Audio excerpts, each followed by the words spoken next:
la première ride, quand le gentilhomme d'en haut eut tiré de l'affreux chaos, cet autre chaos qu'est le monde, d'un seul clignement de ses yeux, le soleil, la terre, les cieux, et l'homme brun, la femme blonde.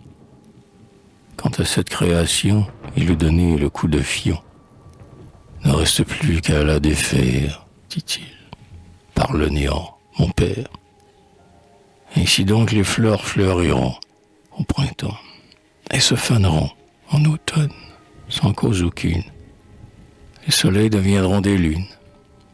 Les saisons viendront, s'en iront, à propos de rien, pour des prunes. Toi-même, misérable Adam, tu perdras ton cheveu, ta dent. Pour Ève, il en ira de même. Telle est ma volonté suprême. Là-dessus, l'excellent bon Dieu rentra dans son propre milieu. Et tout se passa de la sorte qu'il avait dit. On s'en rapporte. Or, un jour qu'il déambulait, dorlotant ne sait quel rêve, il rencontra notre mère Ève, qui sanglotait, se désolait, au bord d'une claire fontaine.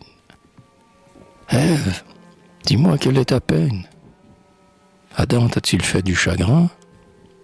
Elle dit, oh mon souverain, non, non, Adam est un brave homme, qui m'aime. Mais regarde comme je deviens laide. Quel affront! Vois cette ride sur mon front. Qu'est-ce que cela signifie? L'aurai-je donc toute ma vie? Bah, mon enfant, cela n'est rien. Il en viendra d'autres. Combien? Plus tard, quand tu seras moins nu. D'ailleurs, je t'avais prévenu. L'homme et la femme vieilliront, avais-je dit. Et sur leur front, les rides se multiplieront. Tu n'y saurais couper, ma vieille. Argile idéale aux merveilles. Dure est ma loi, mais c'est ma loi. Et que me fait à moi ta loi? Lui répondit la pauvre femme. Je la trouve stupide, infâme. Vieillir tant que tu voudras, mais ce que je n'admettrai jamais, c'est d'être ainsi défiguré. Jamais, entends-tu bien? Jamais. Pourquoi rendre laid ce concret?